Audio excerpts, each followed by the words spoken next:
Well, I'm sure the very popular Catherine McGregor and I are on the same wavelength here. I'm writing tomorrow in the Daily Telegraph in Sydney and the Courier Mail in Brisbane and in the Gold Coast Bulletin that the crisis we face in this country is a crisis of trust. Only today, as I just said to Nick, we learn of a survey of nearly 5 million people around the world where millennials, young people, 22 to 38, are more disillusioned with their system of government than any young generation in living memory. The study's lead author from the Centre for the Future of Democracy at Cambridge University was quoted as saying, "This is the first generation in living memory to have a global majority who are dissatisfied with the way democracy works." Catherine, welcome. How much damage has been done by the arrogant authoritarianism of government members, premiers and prime ministers? Well, there's two issues, Alan, and the latter one you raise is a very valid point. This year has been an appalling year for the rule of law and our democratic and liberal institutions in Australia. We've seen the effective government by executive diktat, especially in Victoria, but quite arguably unconstitutional behaviour by a number of states in closing borders and imposing all kinds of restrictions on movement, all done through the executive. Parliaments have barely sat, so there's been that erosion. But that survey you're referring to, that global survey, is very, very alarming. I'm not surprised, but I'm depressed by it. And I think it shows you that generation has grown up without the reality of the Cold War. We were forged by parents who had survived depression and Great War. We lived with some degree of fear of the nuclear bomb being used in our lifetime, the Cuban Missile Crisis, the Cold War.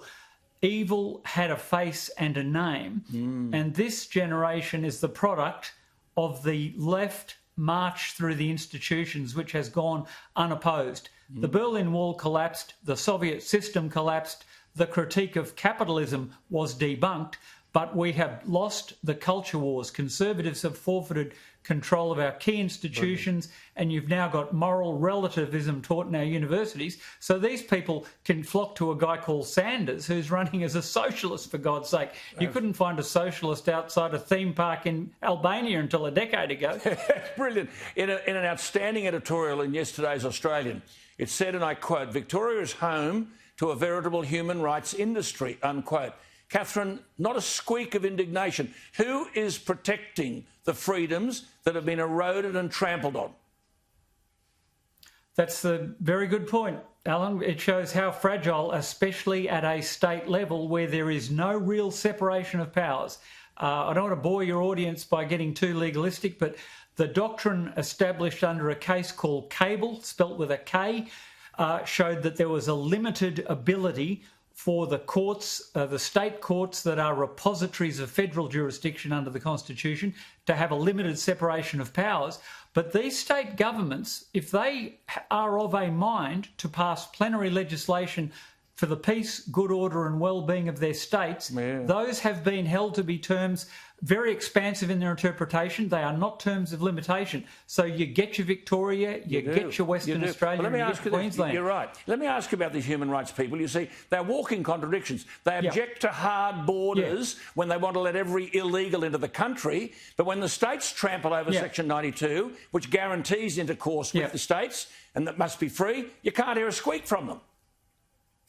The Privy Council held that absolute freedom of intercourse was one of the few genuine human rights in the Australian Constitution. That was in the bank nationalisation case a long time ago.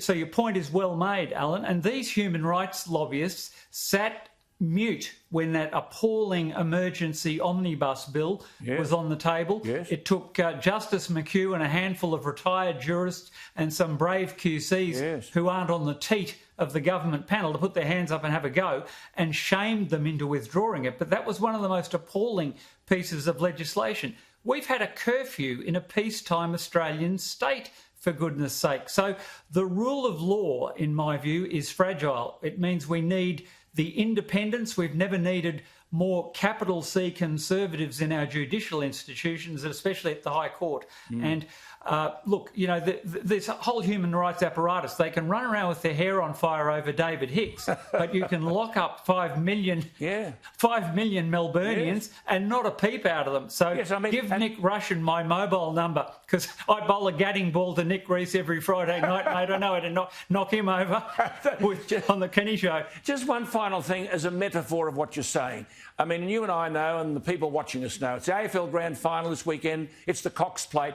It's the biggest weekend in Melbourne in 365 days. Yeah. Daniel Andrews says pubs can't open and you can't bring visitors to your home. Now, there are 1,450 members of the Victorian Hotels Association who are facing debt. This should be the biggest trading day of the year. Andrews says, don't you breach public health rules by bringing visitors to your home. And if the pubs are closed and you go to houses, we'll be after you and you'll get you. This is a metaphor of a totalitarian regime completely out of control, but they're unchallenged. And no rationale for the decisions. You know, places of worship closed, you can't go to a funeral. Pecula nearly had a small gathering for the Cox Plate. My dough would have been Andrews to have led him on foot to the first turn in the Cox Plate. Alan, given how shifty he's proven himself to be, like hardest man in Victoria to catch it. I'd have Russian Camelot, forget him. I'd have put my dough on the Premier. It'd have let him on foot at the first turn anyway. Great stuff, Catherine. Lovely to talk to you. We'll talk to you next week about a big issue, because next week is Vets Week. Vets Week. A big, big issue which Catherine and I had some involvement in our hearts. We'll talk about it next week. You are a star. Thank you for your time. Lovely to see you. There she is, Catherine McGregor. Back after the break.